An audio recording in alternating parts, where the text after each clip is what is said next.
السلام علیکم ورحمۃ اللہ وبرکاتہ۔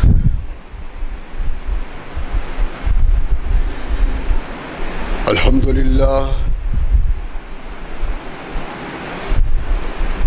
للہ نحمده ونستعینه ونستغفره ونؤمن به ونتوکل علیہ ونعوذ باللہ من شرور انفسنا ومن سیئات اعمالنا من يهده الله فلا مضل له ومن يضلل فلا هادي له ونشهد أن لا إله إلا الله وحده لا شريك له ونشهد أن محمدا عبده ورسوله أما بعد فأحسن الحديث كتاب الله وخير الهدي هدي محمد صلى الله عليه وسلم وشر الأمور محدثاتها وكل محدثة بدعة وكل بدعة ضلالة وكل ضلالة في النار أما بعد فأعوذ بالله السميع العليم من الشيطان الرجيم من همزه ونفخه ونفثه بسم الله الرحمن الرحيم يا أيها الذين آمنوا لا تتخذوا آباءكم وإخوانكم أولياء إن استحبوا الكفر على الإيمان ومن يتولهم منكم فأولئك هم الظالمون۔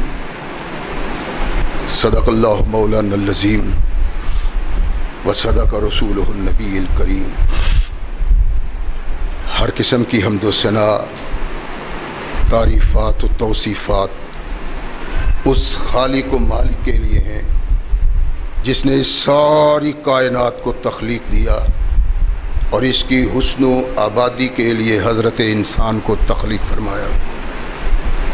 کروڑوں درود و سلام اس ہستی اقدس و مقدس پہ کہ جس کا نام نامی اسم گرامی ہے محمد صلی اللہ علیہ وسلم۔ لاکھوں رحمتیں ان نفوس قدسیہ پہ کہ جنہوں نے سرور کائنات علیہ الصلاۃ والسلام سے اس ضابطۂ حیات کو وصول کیا اور اس کو ہم تک پہنچانے کے لیے اپنا تن من دھن قربان کر دیا۔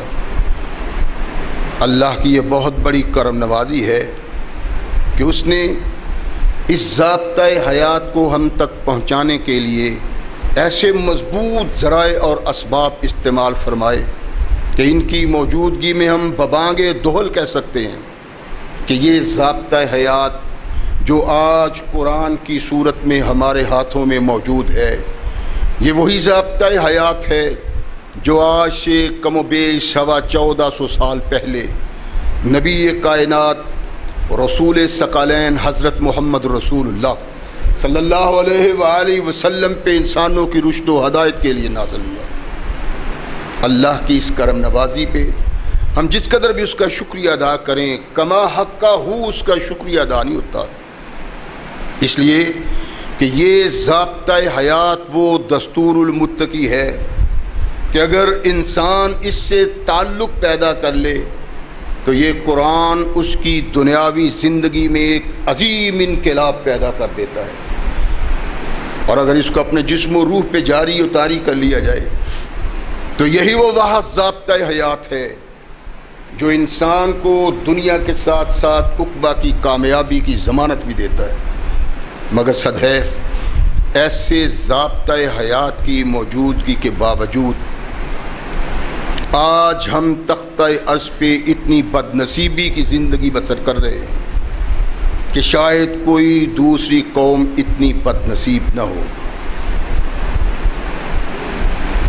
یہ ضابطہ حیات وہ دستور العمل تھا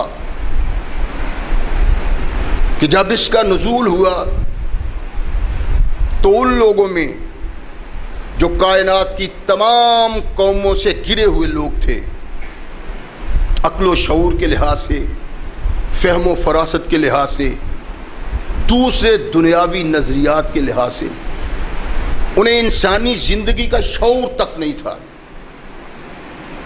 لیکن جب ان لوگوں کا تعلق اس قرآن سے پیدا ہوا تو ایسا انقلاب آیا کہ اس انقلاب کی نظیر اور مثال نہ قرآن کے آنے سے پہلے ہے اور نہ آج تک۔ وہ لوگ جنہیں زندہ رہنے کا سلیقہ نہیں تھا، اس قرآن سے تعلق پیدا کر لینے کے بعد وہ ساری کائنات کے لوگوں کے امام بن گئے۔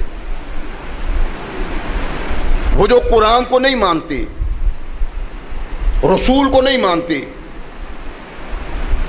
ان کے خلاف لڑائی کرتے ہیں،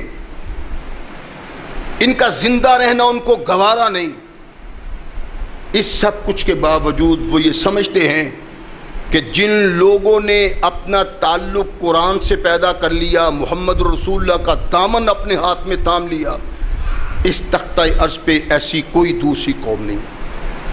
یہ ان لوگوں کی بات ہے جو اس قرآن سے ابتدا میں وابستہ ہوئے، جوں اس سے دوری ہوتی چلی گئی، اللہ کی رحمتوں اور کرم نوازیوں سے بھی دوری ہوتی گئی۔ آج جس قوم نے ساری کائنات کی قوموں کو جینے کا سلیقہ دیا تھا، انسانیت کی پہچان کروائی تھی، ساری قوموں کے مقابلہ میں انتہائی کم درجہ اور ذلت و نکبت کا شکار ہے۔ اس کا سبب کیا ہے؟ سبب اولی یہ ہے کہ ہم نے اس قرآن سے اپنا تعلق توڑ لیا۔ وہ نظریہ حیات جس نے انسان کو زمین کی نکبتوں سے اٹھا کے آسمان کی رفتوں تک پہنچایا، اسے ہم نے پس پوش ڈال دیا۔ وہ علم، وہ فکر، وہ سوچ، وہ سمجھ جو قرآن نے دی تھی، وہ نظریہ حیات جس سے تعلق پیدا کر کے عرب کے بدو ساری کائنات کے امام بنے، اس کو ہم نے پس پوش ڈالا ہوا۔ وہ نظریہ حیات آج مسلمان کا نہیں، وہ سوچ، وہ ایمان، وہ فکر، وہ خیالات جو کبھی مومن کے ہوا کرتے تھے، مسلمان کے ہوا کرتے تھے، آج نہیں ہے۔ تہی دامن ہے ہم اس ایمان سے۔ اللہ ارشاد فرماتے ہیں کہ اے ایمان والو، تمہیں تمہاری شناخت ایمان کے سبب دی تھی۔ اور ایمان کس کو کہتے ہیں؟ مومن کس کو کہتے ہیں؟ ارشاد فرمایا اس انسان کو مومن کہتے ہیں، ایماندار کہتے ہیں، جو انسان قرآن کی رہنمائی کے مقابلہ میں تمام کائنات کی رہنمائیوں کو پس پوش ڈال دیتے ہیں۔ ان کے سامنے ان کی کوئی حیثیت نہیں، اور اللہ کی توحید سے یوں وابستہ ہوتے ہیں کہ کوئی دوسرا خیال ان کے وہم و گمان پہ نہیں گزرتا۔ فرمایا ایمان لانے والوں کی ایمان کی علامت یہ ہے، نشانی یہ ہے کہ وہ جو توحید کے پرستار نہیں، توحید کے علمبردار نہیں، خواہ وہ اپنے ماں باپ ہوں، بہن بھائی ہوں، عزیز و اقارب ہوں، اللہ سے توحید کے رشتے کو چھوڑ کے ان سے تعلق کا وہ اظہار نہیں کرتے۔ واضح طور پہ قرآن نے اس بات کو کہا ہے، لیکن آج ہم اس ایمان سے خالی ہیں جو ایمان اللہ نے قرآن میں بیان کیا ہے۔ ہماری رہنمائی کے لیے اللہ نے محمد رسول اللہ کی طرف جبریل کو بھیجا کہ جاؤ میرے محبوب سے کچھ سوال کرو صحابہ کی موجودگی میں۔ جبریل آئے، اللہ کے نبی سے سوال کیے، سارے سوالوں کو چھوڑیں، آج اپنے موضوع کے سوال کی بات کرتے ہیں۔ مل ایمان یا رسول اللہ، اللہ کے نبی ایمان کیا ہے؟ اور جبریل کے آنے کا انداز کیا ہے؟ صحابہ نہیں پہچانتے اسے، انسانی شکل میں آئے، سیاہ رنگ کے بال، سفید براق کپڑے پہنے ہوئے۔ سیدنا فاروق اعظم کہتے ہیں کہ ہمارے قرب و جوار میں بھی رہنے والا نہیں نظر آتا، اور مسافر بھی نظر نہیں آتا، کوئی گرد نہیں پڑی ہوئی اس پہ، بال نہیں بکھرے ہوئے، کپڑوں پہ سفر کا کوئی نشان نہیں، لیکن وہ ہم میں سے نہیں، ہم لوگ اسے نہیں پہچانتے۔ نبی یہ کائنات محمد رسول اللہ صلی اللہ علیہ وسلم کے قریب آ کے بیٹھ جاتا ہے، اللہ کے نبی کے گھٹنے سے گھٹنا ملاتا ہے، اور پھر دونوں ہاتھ اپنی رانوں پہ رکھتا ہے جس طرح شاگرد اپنے استاد کے سامنے بیٹھتا ہے۔ مل ایمان یا رسول اللہ، اللہ کے رسول صلی اللہ علیہ وسلم، ایمان کیا ہے؟ کس کو ایمان کہتے ہیں؟ اور کن چیزوں کو اپنا کے آدمی مومن بن سکتا ہے، ایماندار بن سکتا ہے؟ ارشاد فرمایا ان تؤمن باللہ وملائکتہ وکتبہ ورسلہ والیوم الآخر وتؤمن بالقدر خیرہ وشرہ۔ ارشاد فرمایا کہ ایمان یہ ہے کہ تو اللہ کی یکتائی اور توحید پہ ایمان رکھے، اللہ کے فرشتوں پہ ایمان رکھے، اللہ کی کتابوں پہ ایمان رکھے، اللہ کے رسولوں پہ ایمان رکھے، اور جی اٹھنے والے دن پہ ایمان رکھے، تقدیر پہ تمہارا ایمان ہو، اس کی برائی اور اچھائی پہ۔ یہ ایمان ہے۔ صدقت یا رسول اللہ، اللہ کے رسول آپ نے سچ فرمایا ہے۔ صحابہ پریشان ہے کہ کون ہے سوال کرنے والا، سوال بھی کرتا ہے، رہنمائی بھی چاہتا ہے اور تصدیق بھی کرتا ہے۔ مختلف سوالات کر کے آنے والا چلا گیا، صحابہ خاموش ہیں کہ نبی رحمت محمد رسول اللہ صلی اللہ علیہ وسلم ارشاد فرماتے ہیں کہ تمہیں پتہ یہ آنے والا کون تھا؟ اللہ کے نبی نہیں، ہمیں تو اس کی پہچان نہیں، ہم میں سے یہ نہیں تھا۔ اللہ کے نبی نے ارشاد فرمایا یہ جبریل تھا، تمہیں دین سکھانے کے لیے آیا تھا۔ یعنی اس میں ان کے سوالات وہ ہیں جن سوالات میں دین پایا جاتا ہے، اسلام پایا جاتا ہے۔ اگر ان چیزوں سے ہٹ کے آدمی زندگی بسر کرتا ہے تو اس کا ایمان کامل و اکمل نہیں ہے۔ رحمت دو عالم صلی اللہ علیہ وسلم جبریل کے دین سمجھانے کے بعد اپنے صحابہ کی رہنمائی کرتے ہیں کہ ان لوگوں کو اصل پتہ چلے کہ دین کیا ہے، ایمان کیا ہے، ایمان کی حیثیت کیا ہے، اور کس طرح انسان اس سے وابستہ ہو کے مومن بن سکتا ہے اور کس طرح کی زندگی بسر کرتا ہے تو وہ ایمان کا باغی بنتا ہے۔ رحمت کل کائنات محمد رسول اللہ صلی اللہ علیہ وسلم ارشاد فرماتے ہیں کہ یہ جو جبریل نے پوچھا ہے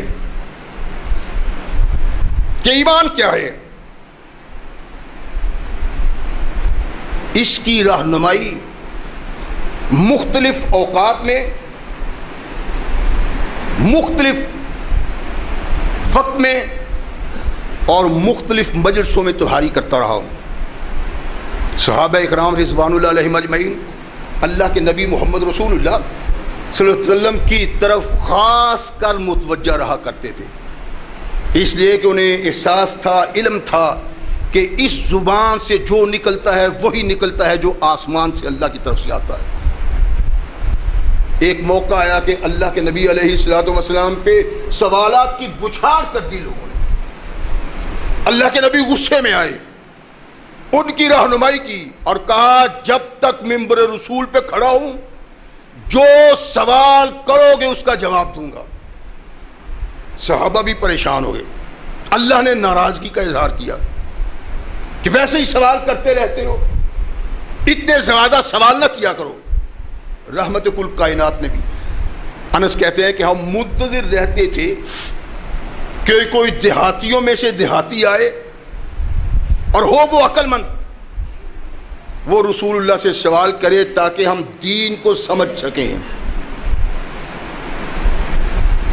صحابہ تشریف فرما ہے کہ ایک شخص آتا ہے، یا محمد صلی اللہ علیہ وسلم، آپ کا پیغامبر،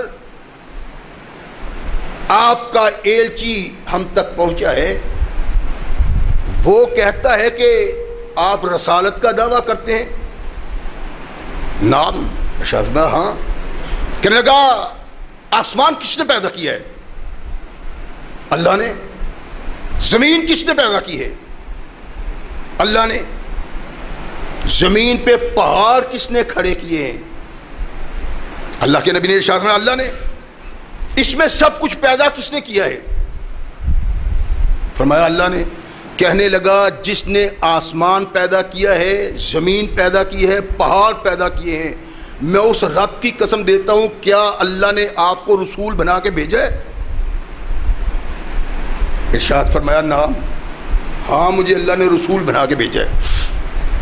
کہتے ہیں آپ کا ایلچی کہتا ہے، پیغامبر کہتا ہے کہ اللہ نے 24 گھنٹوں میں ہم پہ 5 نمازیں فرض کی ہیں۔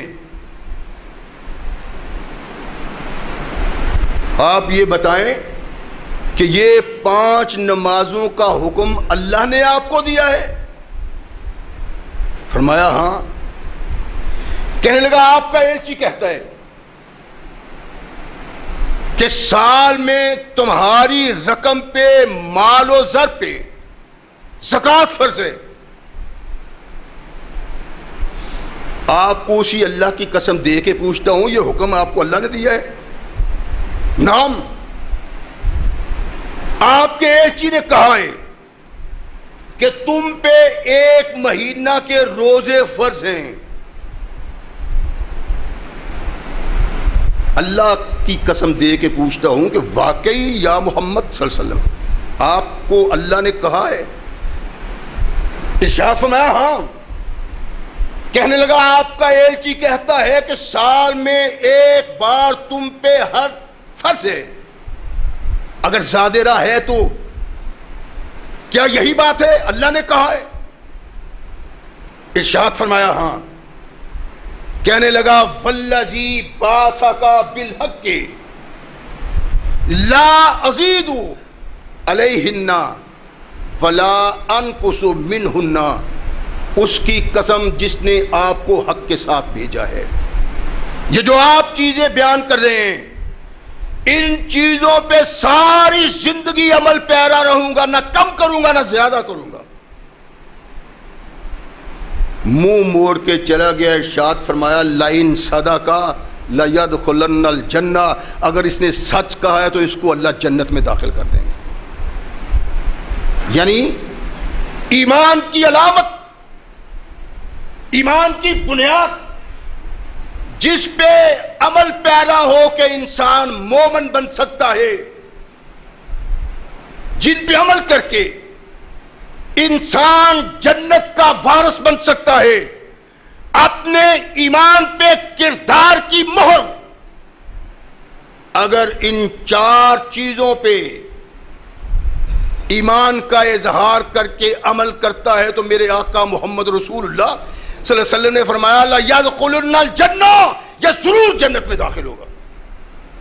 تو اس کا مطلب کیا ہے کہ جو شخص مومن کہلوانا چاہتا ہے، جنت کا وارث بننا چاہتا ہے، جنت میں داخل ہونا چاہتا ہے، اس کا لا الہ الا اللہ محمد رسول اللہ کے کلمے کی کوئی حیثیت نہیں جب تک وہ ان پہ عمل نہیں کرتا.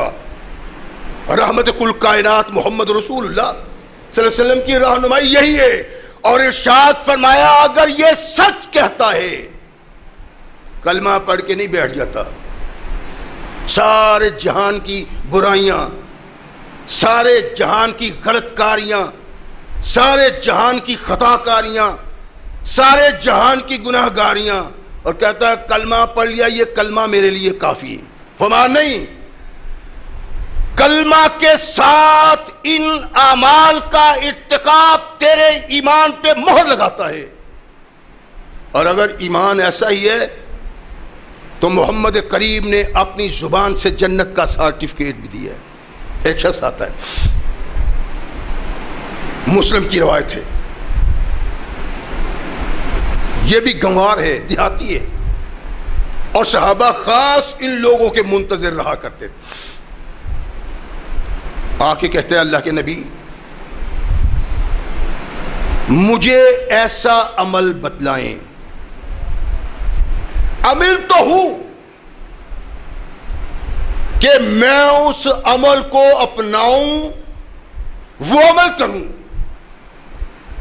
دخلت الجنہ، تو میں جنت میں داخل ہو جاؤں. یعنی ان لوگوں کے سامنے دنیا کی کوئی حیثیت نہیں. آج جس طرح مسلمانوں کے سامنے آخرت کی کوئی حیثیت نہیں، ان لوگوں کے سامنے دنیا کی کوئی حیثیت نہیں ہوتی. جو آتا سوال کرتا، اللہ کے نبی سے درخواست کرتا، اللہ کے نبی ہماری زندگی کا کون سا عمل اللہ کو محبوب و مقبول ہے کہ جس پہ عمل پیرا ہو، کہ جس کو اپنا کے ہم اللہ کے محبوب بن سکتے ہیں اور جنت کے دروازے ہمارے لیے کھل سکتے ہیں. صحابہ کا سوال یہی ہوا تھا. کبھی کسی صحابی نے مال و زر کے متعلق سوال نہیں کیا. اللہ کے نبی کوئی نسخہ کیمیا بتا دیں کہ دولت اکٹھی کر لیں، مال و زر اکٹھا کر لیں، دنیا کی چودراہٹ حاصل کر لیں. نہیں ہے. بلکہ اللہ کے نبی کے صحابہ جب ان کو حکومت دی جاتی، عہدہ دیا جاتا، تو وہ کہتے یہ عہدہ نہیں لینا، اس لیے کہ اپنا حساب دینا ہے، عہدہ لے کے باقی لوگوں کا حساب بھی اللہ کو دینا ہے. ہم سے سوچیں جدا تھی. امین تو ہوں، دخلت الجنہ، ایسا عمل ارشاد فرمائیں جس پہ عمل کروں تو میں جنت میں داخل ہو جاؤں. اللہ کے نبی نے ارشاد فرمایا کہ سب سے پہلی بات یہ ہے کہ تو اللہ کی توحید کی گواہی دے کہ لا الہ الا اللہ. ساری کائنات میں، ساری کائنات کا تخلیق کار، ساری کائنات کی باغ ڈور جس کے ہاتھ میں ہے، جو چاہتا ہے کرتا ہے، اس کے چاہنے اور کرنے میں کوئی مداخلت نہیں کر سکتا۔ اقرار کرو وَأَنَّ محمد رسول اللہ، اور یہ کہ محمد اللہ کے رسول ہے صلی اللہ علیہ وسلم۔ اللہ کی توحید کی گواہی، محمد کی رسالت کی گواہی مانو، اور نماز قائم کرو، زکوٰۃ دو، روزے رکھو۔ بس ارشاد فرمایا ہاں۔ کہنے لگا میرے آقا اللہ کی قسم جو آپ نے کہہ دیا ہے ساری زندگی یہی کرتا رہوں گا۔ اٹھ کے سلام کی اور چلتا بنا۔ رحمت کائنات محمد رسول اللہ صلی اللہ علیہ وسلم نے صحابہ کی طرف دیکھا اور ارشاد فرمایا من سرہ ان ینظر الی رجل من اہل الجنہ فلینظر الی ھذا، اگر کوئی دنیا میں چلتا پھرتا جنت دیکھنا چاہتا تو اس انسان کو دیکھ لو۔ ایمان کی بنیاد، جنت کا سبب ایک رب کی توحید، ایک کائنات کے آقا کی اطاعت، اس کے بعد وہ اعمال جن اعمال کے کرنے کی ترغیب اللہ نے دلائی ہے اور جس کی رہنمائی محمد رسول اللہ کی ہے۔ جو شخص ان اعمال کو کر لیتا ہے اس کو زیادہ کرنے کی ضرورت پیش آتی نہیں۔ ایک آقا کی مانے، کائنات میں کوئی دوسرا انسان نہیں کہ جس انسان کی بات محمد رسول اللہ کے ساتھ ماننے کی ضرورت ہے، ان کو مانو، اعمال وہ کہو جو محمد رسول اللہ کی ارشاد فرمایا تمہارے لیے جنت کے دروازے کھل جائیں گے۔ جنت اس بات سے ملتی ہے، ایمان کی تصدیق اس بات سے ہوتی ہے۔ ایمان وہ فائدہ دیتا ہے جس ایمان میں انسان کے ہاتھ میں توحید کا عالم ہے اور محمد رسول اللہ کی رسالت کا۔ تیسری چیز کی ضرورت نہیں یہاں۔ رحمت دو عالم محمد رسول اللہ صلی اللہ علیہ وسلم ارشاد فرماتے ہیں، غور فرمائیں، ایمان کیا ہے اور کس ایمان کے بغیر خلاصی نہیں۔ اور وہ ایمان جسے محمد رسول اللہ صلی اللہ علیہ وسلم نے ایمان قرار دیا ہے، اس ایمان پہ عمل پیرا ہو کے جنت کے لیے راہ کس طرح آسان ہو جاتا ہے۔ امرت ان اقاتل الناس، مجھے حکم دیا گیا ہے لوگوں کے خلاف قتال کرنے کا۔ ان اقاتل الناس، کہ میں لوگوں سے قتال کروں، حتی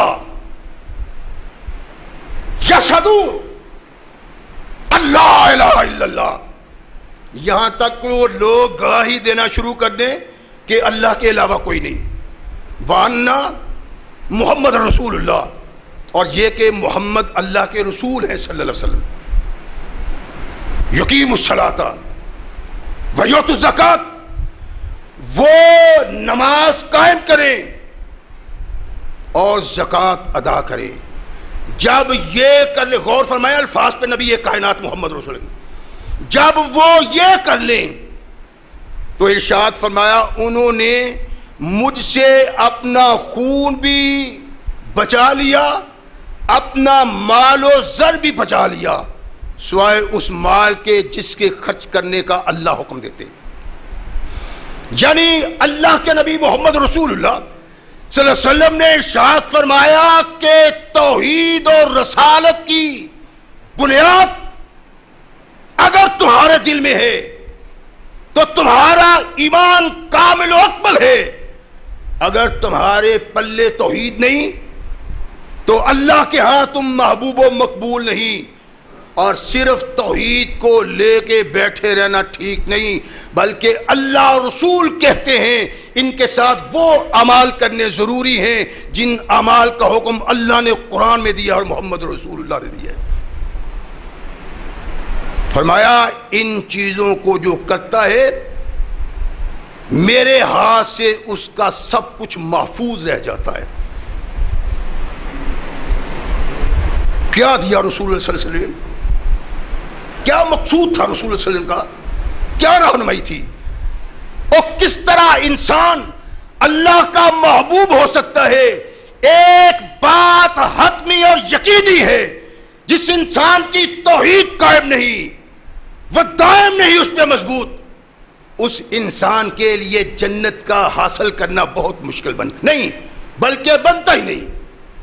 اور جس طرح محمد رسول اللہ صلی اللہ علیہ وسلم کی رسالت کو قبول کرنا ہے، اللہ کی توحید کو قبول کرنا ہے، ایسے ہی ایمان کامل کے ساتھ ان اعمال پہ عمل پیرا ہونا ہے جو کامیابی کے لیے محمد رسول اللہ صلی اللہ علیہ وسلم نے ارشاد فرمایا۔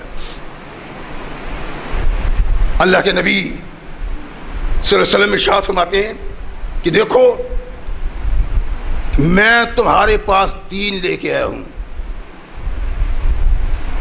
اس دین سے تعلق تمہاری کامیابی کی علامت ہے، اس کو حفظ جاں بناؤ۔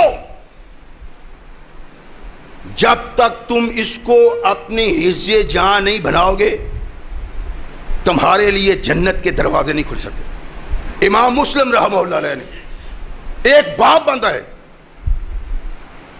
ارشاد فرماتے ہیں کہ مشرک کے لیے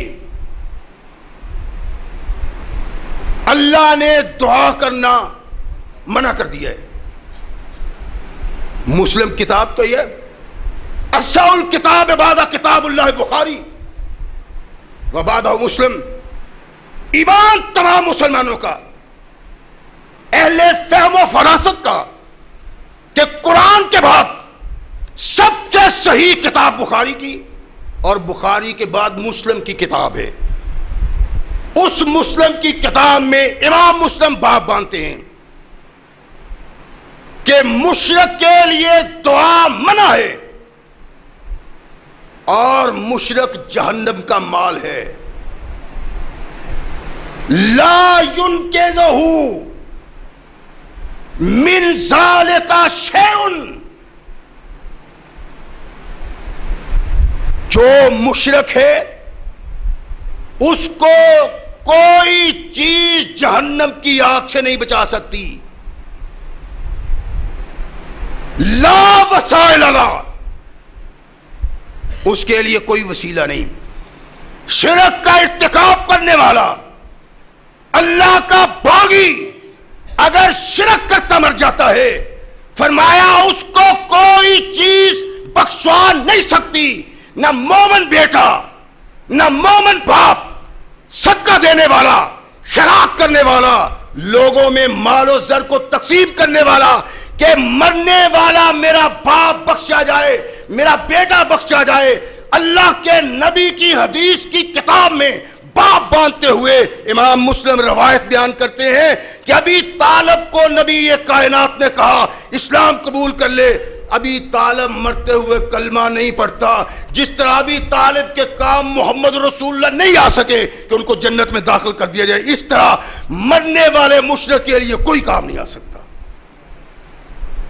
قرآن یہ ہے، محمد رسول اللہ کا ارشاد یہ ہے، سرور کائنات محمد رسول اللہ صلی اللہ علیہ وسلم نے مختلف انداز سے اس بات کو بیان کیا ہے۔ فرمایا کہ وہ آدمی جو اللہ کی توحید کا علم بردار ہے، گواہی دیتا ہے کہ اشہد ان لا الہ الا اللہ وان محمد رسول اللہ، میں گواہی دیتا ہوں کہ اللہ کے علاوہ کائنات میں کوئی دوسرا نہیں، کوئی مشکل کشا نہیں، کوئی حاجت روا نہیں، کوئی خالق نہیں، کوئی مالک نہیں، کوئی دینے والا، کوئی لینے والا، کوئی بیمار کرنے والا، کوئی صحیح کرنے والا۔ فرمایا اس کائنات میں کوئی نہیں، اگر کوئی ہے تو وہ اللہ کی ذات ہے، اور محمد رسول اللہ کے علاوہ واجب الاطاعت کوئی نہیں۔ جو اللہ کی توحید کا علم بردار اور میری اطاعت کرتا ہے، فرمایا وہ مومن ہے دخل الجنہ، جنت میں داخل ہو جائے گا۔ صحابی رسول مسلم کی روایت، معاذ بن جبل رضی اللہ تعالیٰ عنہ، آپ نے یہ سمجھنا ہے، دیکھنا ہے اللہ کے بندو، مقصد کبھی بھی یہ نہیں رہا کسی پہ تان کیا جائے، کسی پہ تنقید کی جائے۔ مقصد ہمیشہ میری زندگی کا یہ رہا ہے کہ اللہ کا قرآن اور محمد رسول اللہ کا فرمان سامنے رکھا جائے کہ بچ جاؤ، جب تک اس سے وابستگی اختیار نہ کی، کردار نہ بنایا، جو کردار قرآن دیتا ہے اور محمد رسول اللہ دیتے ہیں، جنت کی بو بھی حرام کر دی جاتی ہے اللہ کے لیے۔ نبی رحمت محمد رسول اللہ کے پیچھے بیٹھے ہوئے کہتے ہیں میرے اور اللہ کے نبی کے درمیان بس ایک تختی حائل ہے جو قجادے پہ ہوتی۔ اللہ کے نبی نے ارشاد فرمایا معاذ لبیک یا رسول اللہ وصادق، اللہ کے نبی معاذ حاضر ہے اور فرما بردار ہے، حکم۔ معاذ کہتے ہیں اللہ کے نبی نے صرف اتنی بات کی ہے، پھر کوئی بات نہیں کی، چند لمحے گزر گئے، پھر ارشاد فرمایا معاذ لبیک یا رسول اللہ وصادق، اللہ کے نبی پھر خاموش ہو گئے۔ کس چیز میں اللہ کے نبی متعلق ہو گئے، کس چیز میں کھو گئے، کوئی ذکر و اذکار تھا یا کوئی دوسری بات تھی؟ اللہ کے نبی نے یہ کہا، پھر کوئی بات نہیں کی۔ پھر اللہ کے نبی نے کہا یا سعدو یا معاذو لبیک یا رسول اللہ، فرمایا حل علمت، کیا تو جانتا ہے کہ بندے پہ اللہ کا کیا حق ہے؟ اللہ کے بندوں غور کرنے والی چیزیں ہیں، اللہ کی قسم ان سے دامن چھڑا کے، ان سے جدا رہ کے زندگی بسر کرنے کا جب پتہ چلے گا پھر آدمی کر کچھ نہیں سکتا۔ ایک توحید، ایک رسالت جس سے وابستگی اور تعلق انسان کی دنیا بھی بہتر بناتا ہے، اس کی آخرت بھی بہتر بناتا ہے، جو اس سے رابطہ توڑ لیتا ہے، جو اس سے تعلق توڑ لیتا ہے، اللہ کی رحمت اس سے رخ موڑ لیتی ہے۔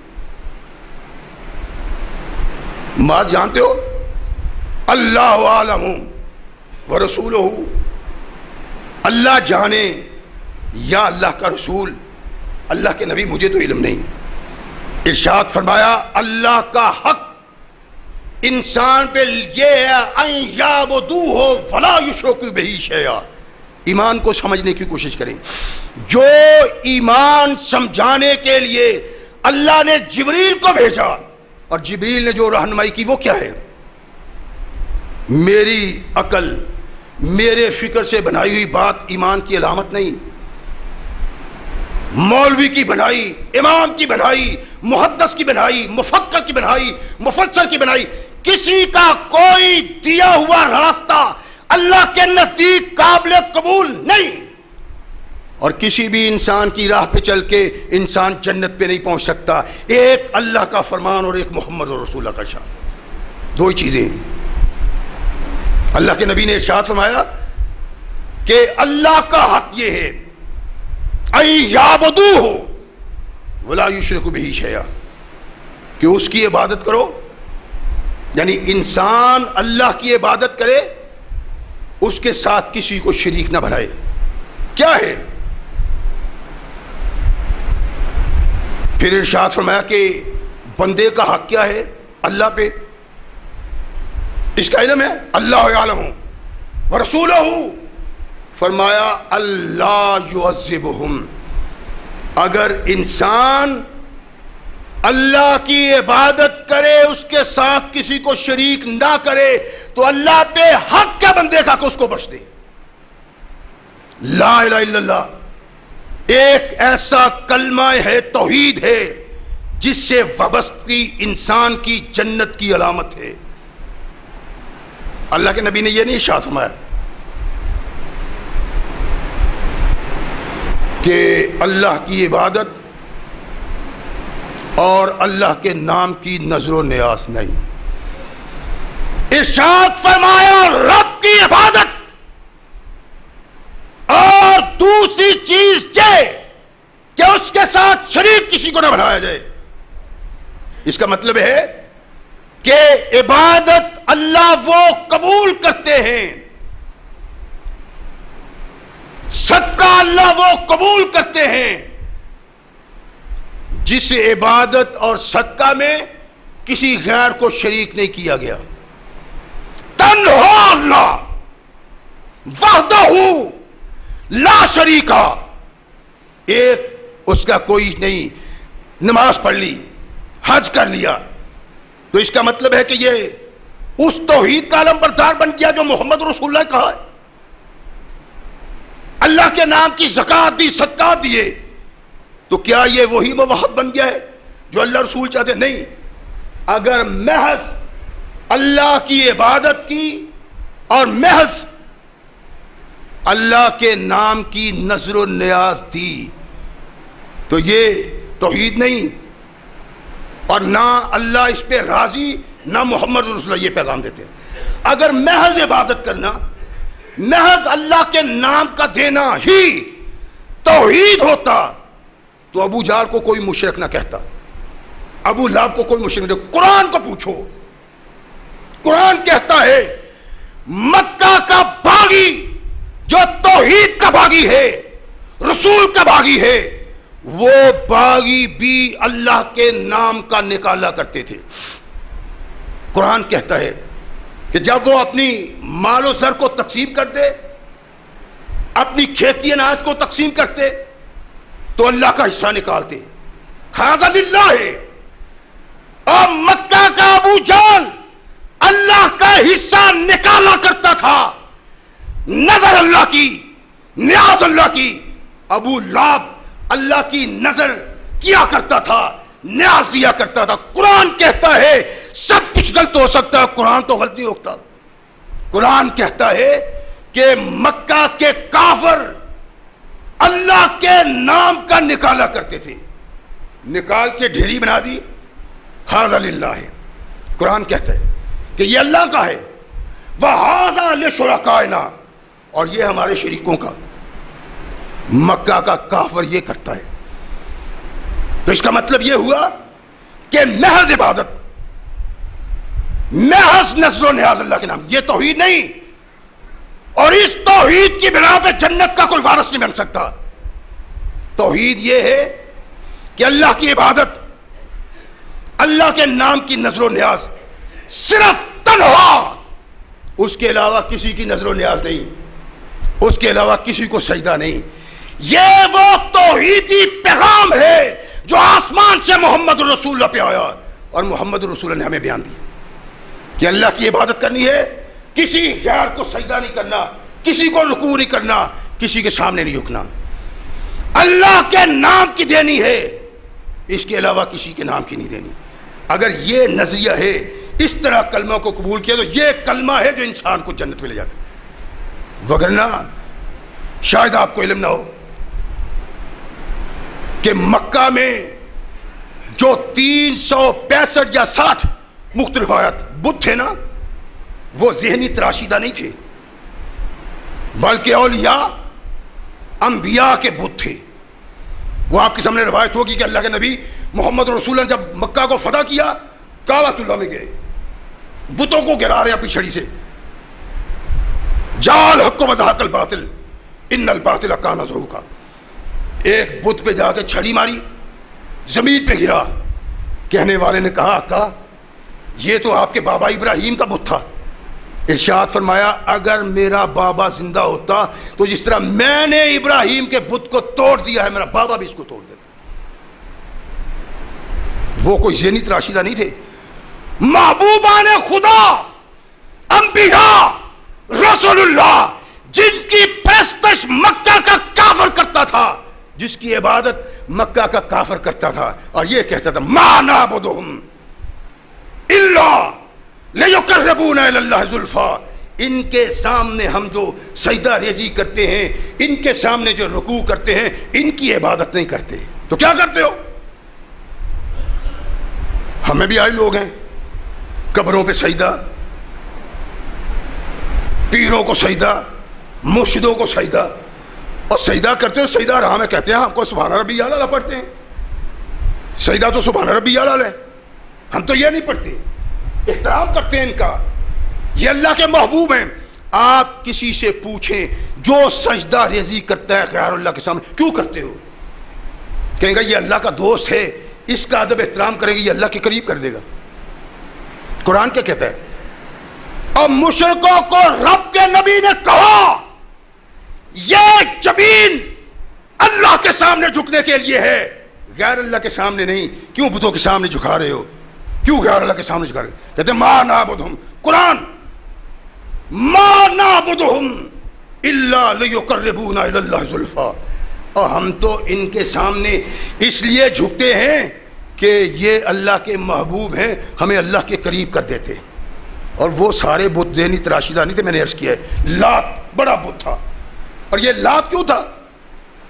اس لیے کہ گرمیوں میں حج کے دنوں میں جتنے لوگ حج کرنے کے لیے جاتے یہ ان کے لیے ستو گولتا تھا، ستو گولنے والے کو کہتے ہیں لات، ستو گولتا ہوا لات، اس کا نام ہی لات پڑ گیا۔ اس قسم کے اولیاء تھے، انبیاء تھے، رسول اللہ کی تصویریں تھیں جن کی وہ عبادت کرتے۔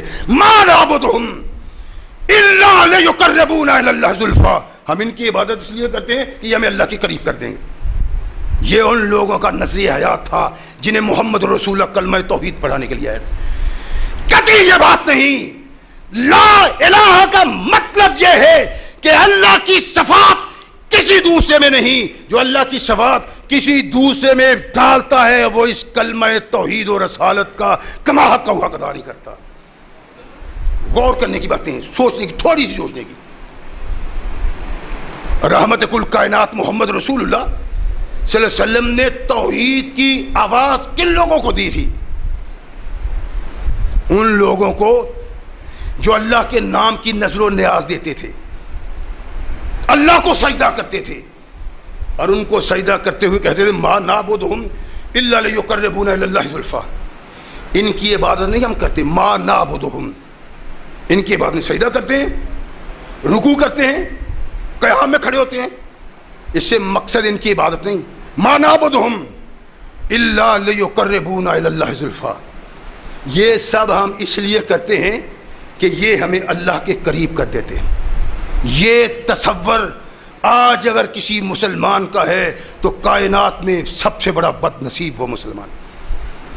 اس تصور کو محمد رسول اللہ صلی اللہ علیہ وسلم نے قبول نہیں کیا، اور نہ اس تصور کو اللہ پسند کرتے ہیں۔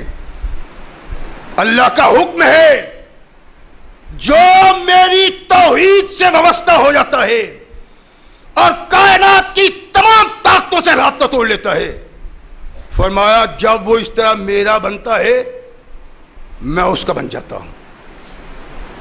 رحمت دو عالم محمد رسول اللہ صلی اللہ علیہ وسلم نے اس کی ترغیب دلائی ہے کہ اس طرف آؤ، ایسے اپنے اللہ سے رابطہ قائم کرو، ایسے اپنے اللہ کی طرف بڑھو۔ اگر اس سے ہٹ کے اپنے اللہ کی طرف بڑھتے ہو تو یہ وہ راستہ نہیں ہے جس راستے پہ چل کے تم وہ مقام پا سکتے ہو جو مسلمان کے لیے اللہ نے مقام بنایا ہے، جنت کا مقام۔ اور ارشاد فرمایا موحد وہ انسان ہے جس کی توحید قائم ہے، لا شریک لا، اس کا کوئی شریک نہیں، پھر وہ اس کا شریک بناتا بھی نہیں، وہ کسی دوسرے کی طرف دیکھتا بھی نہیں۔ رحمت کائنات محمد رسول اللہ صلی اللہ علیہ وسلم نے ارشاد فرمایا کہ یہ جنت کا وارث ہے، یہ جنت کا مالک ہے۔ توحید ایک ایسا مسئلہ ہے، اور ایمان کی بنیاد اگر ایمان میں توحید خالص نہیں ہے تو یقین مانے اللہ کے ہاں یہ مقبول و محبوب نہیں ہے۔ اللہ کا ایک مطالبہ ہے، ایک سوال ہے کہ تم کس لیے پیدا ہوئے، اس پہ غور کرو۔ وما خلقت الجن والانس الا لیعبدون، فرمایا جنوں اور انسانوں کو محض اس لیے تخلیق دیا ہے کہ وہ اللہ کی عبادت کریں۔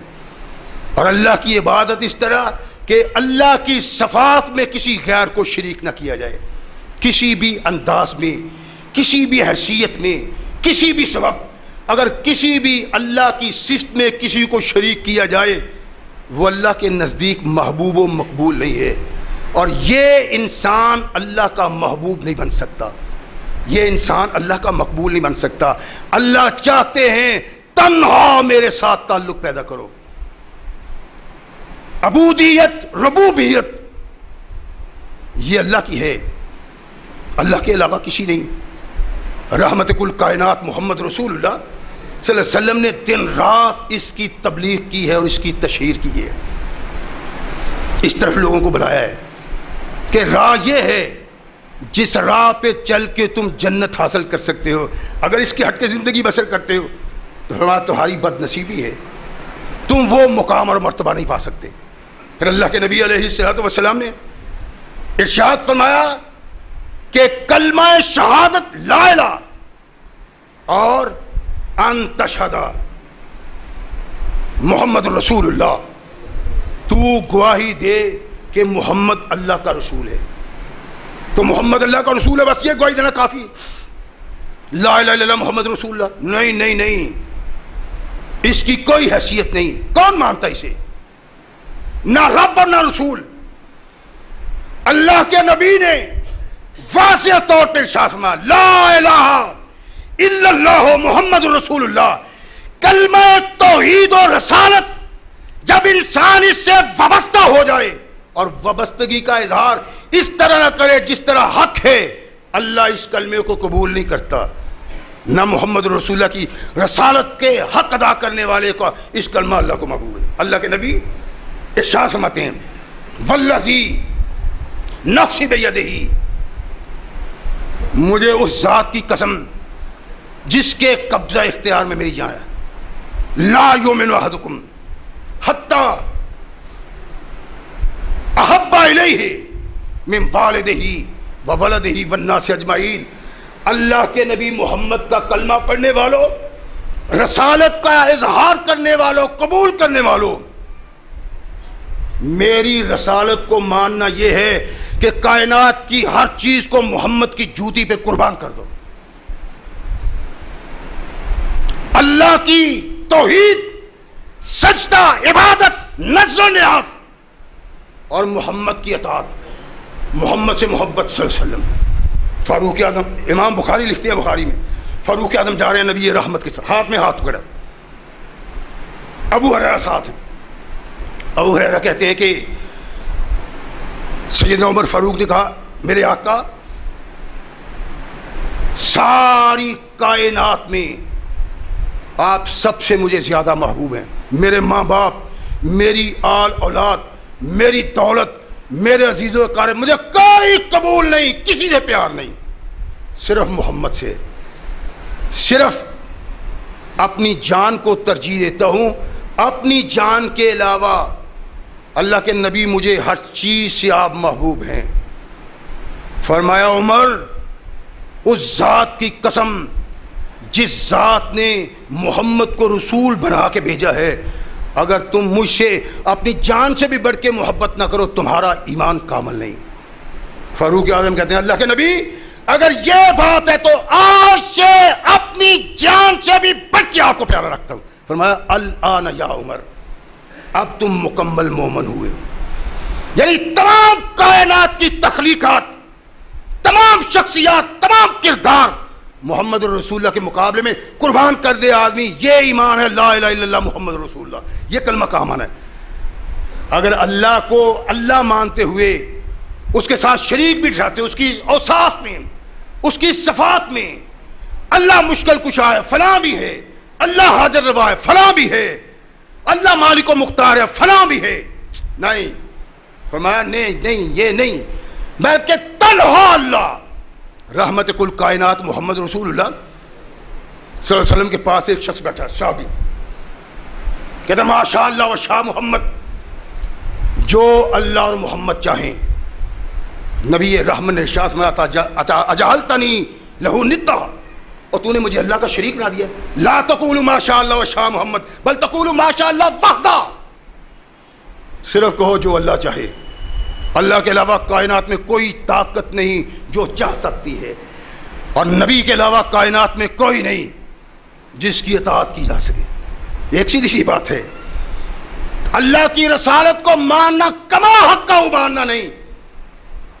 اگر رسالت میں کوئی دوسرا شيء، اللہ کے نبی صلی اللہ علیہ وسلم نے من سبنی من سب النبی فاقتلوہ، جو نبی کو گالی دیتا ہے اس کو قتل کر دو. واضح حکم ہے. اب اللہ کے نبی کے حکم کی موجودگی کوئی کیل و کال نہیں. مصور کھینچ وہ نقشہ کہ جس میں یہ صفائی ہو، ادھر فرمان پیغمبر، ادھر گردن جھکائی ہو. ایمان یہ فرمایا جو گالی دیتا ہے نبی کو قتل کر دو اس کو. ایک آدمی اٹھتا ہے کہتے ہیں یہ بات تو ٹھیک ہے، نبی رحمت محمد رسول اللہ صلی اللہ علیہ وسلم نے ارشاد فرمایا، لیکن میں قتل کا حکم نہیں دیتا، میں اجازت نہیں. تم نہیں کیوں نہیں دیتے؟ کیوں ہے؟ کیوں نہیں دیتے؟ کہتا ہے ٹھیک ہے محمد صلی اللہ علیہ وسلم نے فرمایا. یعنی آپ غور فرمائیں ہماری بد نصیبی کس مقام پہ ہے، اور ہم سوئے ہوئے ہیں، کبھی عقل سے شعور سے کام نہیں لیا. وہ کہتا ہے جی میں یہ بات مانتا ہوں کہ محمد رسول اللہ صلی اللہ علیہ وسلم کو گالی دینے والے کو قتل کر دیا جائے، لیکن میں اس پہ عمل نہیں کرتا، اس کا حکم نہیں دیتا. کیوں؟ کہتا ہے کہ میرا پیر، میرا مرشد، میرا امام کہتا ہے کہ نبی کو گالی دینے والے کو قتل نہیں کیا جا سکتا. تو رسالت کو کیا مانتا ہے؟ نہیں مانتا تو رسالت کو. اس رسالت کو ماننا نہ رب کے نزدیک محبوب ہے نہ محمد رسول اللہ کے نزدیک. النکاح لا نکاح الا بولی، اللہ کے نبی نے ارشاد فرمایا کہ ولی کے بغیر نکاح جائز نہیں. ہم کہتے ہیں نا جو بدماش جوڑا نا، باغی دین کا، باغی معاشرے کا، جا کے بھاگ بھوک جا کے شادی کر لیتے ہیں. جی ہم نے عدالت میں جا کے شادی کر لی. یہ شادی وادی کوئی نہیں. سوچنا قیامت کے دن تمہارے گلے میں توق ڈالا جائے گا آگ کا. اللہ کے نبی نے ارشاد فرمایا لا نکاح الا بولی، ولی کے بغیر نکاح نہیں. یعنی باپ کی موجودگی میں اگر کوئی بچی اپنا نکاح کرتی ہے، میرے آقا محمد رسول اللہ صلی اللہ علیہ وسلم یہ کام نہیں ہوتا. مستند حدیث سندن متنن کائنات کے آقا محمد رسول اللہ نے ارشاد فرمایا. لیکن ہم میں ایسے لوگ بھی ہیں جو کہتے ہیں جی مجبوراً جائز ہو جاتا ہے. اور کیوں ہو جاتا ہے؟ اللہ کے نبی نے کہا ہے، حدیث رسول مقبول ہے، لا نکاح الا بولی. کہتے ہیں یہ تو ٹھیک ہے کہ نبی یہ کائنات نے کہا، حدیث بھی ٹھیک ہے، اس میں شک نہیں، لیکن ہمارا مرشد کہتا ہے کہ ہو جاتا ہے، ہمارا امام کہتا ہے ہو جاتا ہے، اور تو نے محمد رسول اللہ کو نہیں مانا، اپنے امام کو رسول مانا ہے. وگرنہ لا الہ الا اللہ محمد رسول اللہ کا مطلب یہ ہے کہ توحید میں وہ یکتا، کوئی صفت ایسی نہیں جو اللہ کے علاوہ اللہ کی کسی میں ڈالی جائے. اور محمد رسول اللہ کا مطلب ہے کہ کوئی شخصیت ایسی نہیں جس کی بات کو تسلیم کیا جائے، محمد رسول اللہ کی بات کو چھوڑ دیں. یہ تو بد نصیبی ہے ہماری، اور قدم قدم پہ بد نصیبی ہے. ایسی بد نصیبی کی شکار رہنے پہ ہم جنت کا منہ نہیں دیکھ سکتے. ایک مولوی کہتا ہے جی شراب پیتا نا آدمی تو گھٹا گھٹ پیتا ہے، پیالے پہ پیالہ، 2 3 4 پیالے پی کے ڈکار مار دیا شراب پی کے، اور وہ اول فول نہیں بکتا، بکواس کی عادت نہیں کرتا، نشہ نہیں ہویا. تو وہ کہتے ہیں کہ یہ اس نے 5 پیالے پی لیے نا تو یہ حرام نہیں ہے. حرام وہ گھونٹ یا پیالہ ہے جس سے نشہ آئے. تو کیوں کہتا ہے؟ تو کوئی شارع ہے؟ تیرے حرام کرنے سے حرام اور تیرے حلال کرنے سے حلال بنتا ہے؟ کیوں کہتے ہو؟ کہتا جی ہمارے امام نے کہا ہے. تو نبی یہ کائنات نے کیا کہا؟ من اسکرا کثیرہ فقلیلہ حرام، جس کا زیادہ پینا نشہ دیتا ہے اس کا تھوڑا پینا بھی حرام ہے. کائنات کے آقا محمد رسول اللہ نے ارشاد فرمایا. ایک کہتے ہیں کہ میرا مولوی کہتا ہے، میرا مرشد کہتا ہے کہ 5 6 پیالے گھٹا گھٹ پی جاؤ، ٹکار مارو، نشہ نہیں ہوا بدبخت کو، ساری زندگی پیتا رہے، 2-4-5 پیالوں سے تم کو ہونا ہی کچھ نہیں. کہتا کوئی بات نہیں، اللہ کے دربار میں تم مجرم نہیں ہو، پیو روزانہ پیو 2-2 3-3 4-4 پیالے، تمہیں نشہ نہیں آتا. ہمارا امام کہتا ہے تو جس امام کی بات کرتا ہے یہ رسول نہیں ہے، رسول محمد رسول اللہ ہیں. ان سے وابستگی کے بعد ان کے فرمان کے مقابلے میں کسی کے فرمان کو ترجیح دینا، محمد رسول اللہ کو ویسا ماننا نہیں جیسا اللہ اور محمد رسول اللہ چاہتے ہیں. لا الہ الا اللہ محمد رسول اللہ، اللہ کے علاوہ کائنات میں کوئی دوسرا نہیں. اللہ تنہا ہے، وہ مشکل کشا، حاجت روا، مالک، مختار. اس کے نام کی نظر، اس کے نام کی نیاز کسی دوسرے کے نام پہ حرام ہے. اور محمد رسول اللہ کی اطاعت ان کی اطاعت کے مقابلے میں کسی دوسرے کی اطاعت حرام ہے. یہ ہے ایمان، اور یہ عقیدہ رکھنے والا مومن ہے جس کو محمد رسول اللہ صلی اللہ علیہ وسلم پہ آنے والا قرآن یوں بیان کرتا ہے، یا ایھا الذین آمنوا لا تتخذوا آباءکم واخوانکم اولیاء ان استحبوا الکفر علی الایمان. اگر کوئی ایمان کے مقابلہ میں غیر ایمان سے محبت رکھتا ہے تو فرمایا مومن کی علامت اور نشانی یہ ہے کہ اس کا باپ ہو تب بھی کوئی تعلق نہیں، بھائی ہو تب بھی کوئی تعلق نہیں، عزیز و قارب ہو تب بھی کوئی تعلق نہیں. سب سے تعلق ٹوٹ جاتا ہے اللہ اور رسول کے مقابلے میں آنے والے کے. جو یہ تصور رکھتا ہے وہ ایماندار ہے، اور اس کو ایمان اللہ نے قرآن میں کہا، اور یہی ہے جو جبریل نے وضاحت کے ساتھ محمد رسول اللہ سے سوال کیا. یہی کو اللہ کے نبی علیہ السلام نے مختلف انداز سے بیان کیا کہ اللہ کی توحید، محمد کی رسالت، نماز، زکوٰۃ، رمضان، طاقت ہو تو حج. اگر ان ساری چیزوں پہ عمل ہے تو ایماندار ہے، مومن ہے، فائدہ ہے عمل کا. اگر نہیں تو اللہ کہتے ہیں مجھے مقبول نہیں. محمد رسول اللہ نے کہا اس کی دعوت میں نے دی. اللہ کے بندو، قیامت کے دن اس کا سوال ہونا ہے. یہ ماہ مقدس وہ ہے جس کو بسر کرنے والا آدمی جنت میں جاتا ہے. اپنے نظریات کو صحیح کرو، اپنی سوچوں کو صحیح کرو، اپنے فکرات کو صحیح کرو، اپنے خیالات کو صحیح کرو کہ یہ تمام خیالات جن کو اللہ نے بیان کیا ہے اور محمد رسول اللہ نے بیان کیا ہے آخرت کی کامیابی کی علامت ہے. اللہ ہمیں ویسے زندگی بسر کرنے کی توفیق دے جیسے اللہ اور محمد رسول اللہ کی رہنمائی ہے. وآخر دعوانا الحمدللہ.